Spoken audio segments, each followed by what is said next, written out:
A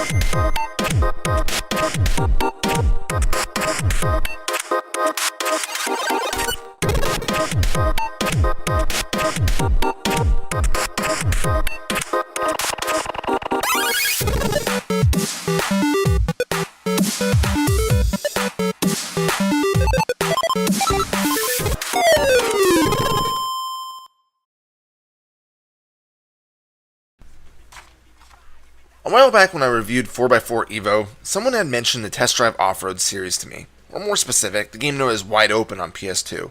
I had already owned it and had only played it for a short time as I didn't really feel like it was a fun game. Giving it another shot for a review, I gotta say that I didn't give the game enough time to thoroughly enjoy it when I first purchased it. Being that it's a racing game, the goal is simple. Buy an off-road vehicle, whether it be a Jeep, truck, or SUV, and haul ass to the finish line. There's a few different modes, including a quick play option to jump right into the action, and a career mode that lets you race for more cash to upgrade your vehicles. But the goal is always the same: win. The career mode takes place in what are known as seasons. Each season has up to 3 events, and each event varies on entrance fee, restart fees, restart chances, and overall vehicles that you can use. Each event also has separate race purses and event winnings, so you can essentially win cash several times in each event. You can also repeat the events as many times as you wish. It's a simplistic system that does the job well. The races themselves come in 3 different varieties. Blitz races are point-to-point sprints where you need to activate every checkpoint in order. You have scramble races, which task you with finding the quickest way to get through all of the checkpoints before everybody else. And then there's the standard circuit races, where you do laps around a predetermined course. Each race type is based on the checkpoint system, so you need to keep that in mind when doing races. If you miss a checkpoint in blitz or circuit events, you'll need to circle around to touch them again. Of course, the races wouldn't be anything if you didn't have some sort of way of traversing through them. There's a fairly wide selection of vehicles available to choose from.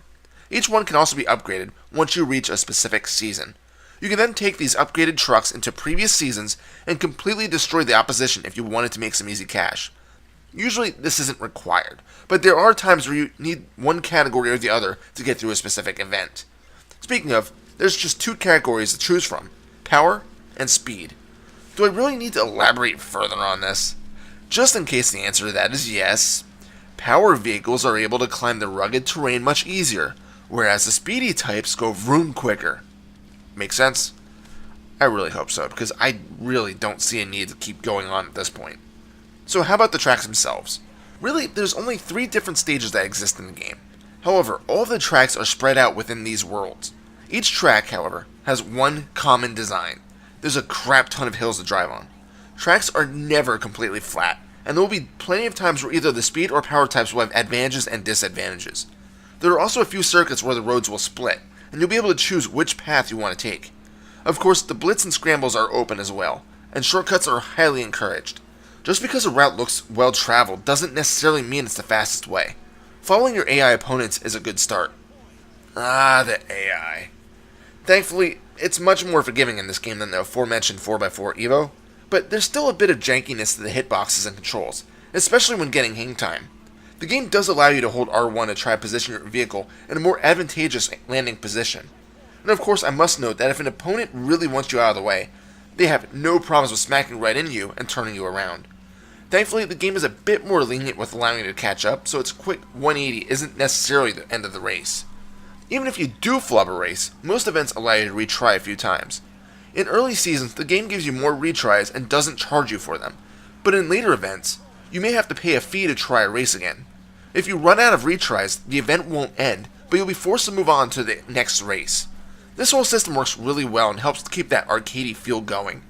Instead of giving us crappy music to listen to, you get a nice licensed soundtrack to motivate you. Metallica's Fuel is a big theme song here, playing on the opening video, which kind of shocked me when I first bought the game. You do hear the song a lot though, so I gotta wonder how much the creators paid for them to be present in it. There's also other hard rock and metal bands such as Unloco, Fear Factory, and Kwarashi. Considering that these genres are right up my alley, I enjoyed the tracks, but your mileage may vary. Get it? Racing game, mileage, never mind. So, I know what you're thinking. Surely this game isn't a perfect game, is it? Well, no. The graphics could be a bit better. Although I've definitely seen worse, there are some parts of the game that just look kind of bland, with a lot of browns, which I've noticed a lot on PS2 games nowadays. Oh well. There are times where the game is pleasing to look at though, especially when driving on the beaches here, but overall, it feels kinda drab. The difficulty can be a bit inconsistent as well. Some races you'll be able to crush the opposition, but then the next one you might get your ass handed to you on a silver platter. This usually happens during scramble races. The other racers know exactly which points to hit and in which order, and if you try to deviate from any of the winning combinations, you'll probably end up last. Some of the blitz races can also be deceiving where you need to travel. There was more than one time where I turned to head to the next checkpoint and end up trying to climb a hill that's impossible to reach the top of, forcing me to restart the race or just end in last. I really enjoy open world games, but maybe a better checkpoint system would be better. Or actually, how about a better map? This one just feels weird. Maybe it's because north is always locked to the top of the screen, and that just throws me off. My brain can't comprehend the direction I need to turn to follow the track properly. You might think, well, if you can just revisit races, why don't you just suffer through a few and then go back to complete them for more money? Well, in order to unlock the next season, you need to win the overall event. So after every race is done, you have to have more points than the other racers.